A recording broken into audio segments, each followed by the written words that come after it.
Eu queria conversar hoje com você sobre endometriose e infertilidade. Qual a relação entre a endometriose e a infertilidade? Por que atrapalha tanto para engravidar e por que é a principal causa feminina de infertilidade?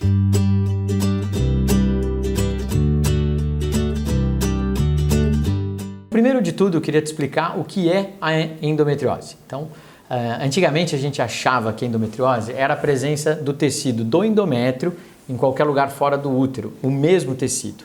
E a principal hipótese que a gente tinha para justificar isso era a teoria da menstruação retrógrada. Então, quando a mulher menstruava, aquele sangue que continha células endometriais, ela saía tanto pela vagina e ela voltava pela trompa e caía ali atrás do útero. Isso a gente sabe hoje que é responsável por mais ou menos 5% dos casos de infertilidade e casos de endometriose.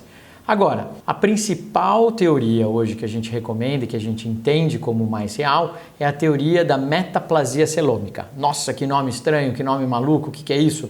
Então, quando a gente é um embriãozinho lá na barriga da mãe, a gente tem vários tecidos que vão migrando para formar nossos órgãos, músculo, osso, e nessa migração a gente perde células que ficam ali quietinhas. E a gente sabe que mais ou menos 60%, 70% das pessoas perdem essas células nesse trajeto, mas somente 10% das mulheres vão desenvolver a endometriose. Então, a presença de um tecido, na realidade, muito parecido com o endométrio, tá? É um tecido similar ao endométrio e ele tem também uma resposta à ação hormonal. Como é que é a resposta hormonal do endométrio? Quando eu dou estrógeno para o endométrio, ele cresce. Quando eu dou progesterona junto do endométrio, ele se torna mais receptivo, ele fica um pouco mais fino. E quando eu suspendo esses hormônios, ele sangra. E isso acontece dentro da barriga, dentro da pelve da mulher, ou no ovário, ou até dentro do músculo do útero, que a gente chama isso de adenomiose. E quando você tem isso, você normalmente tem dor.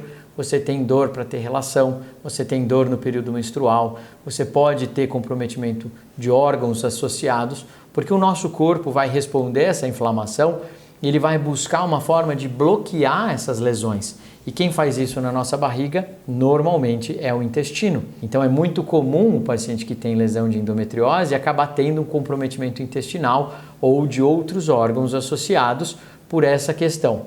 E a endometriose, ela não é um câncer.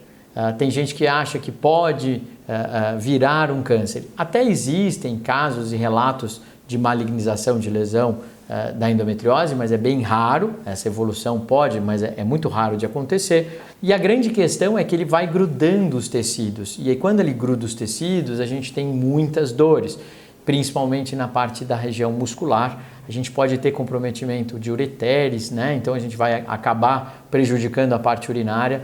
A gente pode ter um comprometimento intestinal que pode dar um prejuízo do intestino. E a gente acaba vendo que em muitos casos a gente pode ter lesão nervosa, então um comprometimento por endometriose em volta dos nervos que traz uma lesão. E o que é muito comum daquele paciente que opera e não melhora totalmente da dor, de lesões musculares associadas aí à lesão da endometriose, muito mais tardia, muito mais crônica. E como que tudo isso vai interferir na fertilidade? Então, o primeiro ponto é a qualidade dos óvulos que uma mulher tem endometriose, ela é pior do que a qualidade dos óvulos de uma mulher que não tem endometriose. Além disso, essa resposta inflamatória, essa lesão toda, ela pode acabar fazendo com que a trompa ou a tuba uterina, ela fique entupida, a gente chama de impérvia. Quando isso acontece, não há um encontro do espermatozoide com o óvulo e aí fica difícil engravidar. Além disso, a resposta inflamatória pode não acabar fazendo a tuba ficar fechada, mas ela acaba atrapalhando o revestimento interno dessa trompa e isso vai afetar a função da tuba, que é exatamente facilitar o encontro do óvulo com o espermatozoide e acaba não tendo, aumentando, por exemplo, o risco de uma gravidez ectópica, porque esse embrião ele não desce em direção ao útero. Agora, a principal relação mesmo é a parte tubária, essa é a principal indicação da fertilização in vitro relacionada à endometriose, a qualidade dos óvulos, que fica pior, e a endometriose é a principal causa de redução da reserva ovariana feminina, depois, claro, das cirurgias ginecológicas que a gente mexe nos ovários. Então, Quando você tem endometriose, aquela lesão ali no ovário, ela vai aumentando, aumentando, aumentando e você vai perdendo a capacidade de produzir óvulos a longo prazo quando você é estimulada para fazer uma coleta ou um ciclo artificial aí onde você faz um estímulo ovariano. E isso vai trazer uma repercussão para os nossos tratamentos de reprodução, porque quanto menos óvulos você tiver, menos chance de conseguir aquele embrião tão importante que a gente quer, às vezes até levando a casos de, por exemplo, menopausa precoce ou uma extrema baixa reserva no paciente jovem. E isso acaba sendo prejudicial para o nosso tratamento. Então, basicamente, a endometriose é uma doença inflamatória, ela não adianta só eu dar anticoncepcional para fazer o controle, ela precisa ser tratada de uma maneira sistêmica, a gente precisa entender a endometriose do ponto de vista hormonal, do ponto de vista alimentar. É muito importante que o paciente que tem endometriose ela faça atividade física e uma coisa que quase nunca se diz, mas que é muito, muito importante. A mulher que tem endometriose, ela tem um índice um pouquinho mais alto de estresse. Agora, muitos se perguntam, a paciente que tem endometriose, ela é mais estressada pela endometriose ou ela é mais estressada e ela ativa o gatilho da endometriose? Então é muito comum a gente ler em alguns livros a respeito do comportamento da mulher com endometriose. É uma mulher extremamente exigente, eu não te conheço, mas se você tiver qualquer coisa aí que seja relacionado a você que tem endometriose, veja aí se bate esse negócio. Então, por exemplo, são pessoas muito exigentes, são pessoas que realmente exigem muito delas mesmas, exigem do parceiro, o parceiro tem que ser o melhor parceiro do mundo. Eu costumo brincar com os meus pacientes, falar, olha, se você é casado com uma mulher que tem endometriose, cara, você é o cara, porque realmente elas são extremamente exigentes. São pessoas que têm dificuldade de delegar, de distribuir funções e acabam acumulando muitas coisas e acabam sendo muito exigentes com ela mesma. E a medicina chinesa até, ela fala alguns gatilhos, né, de autodestruição.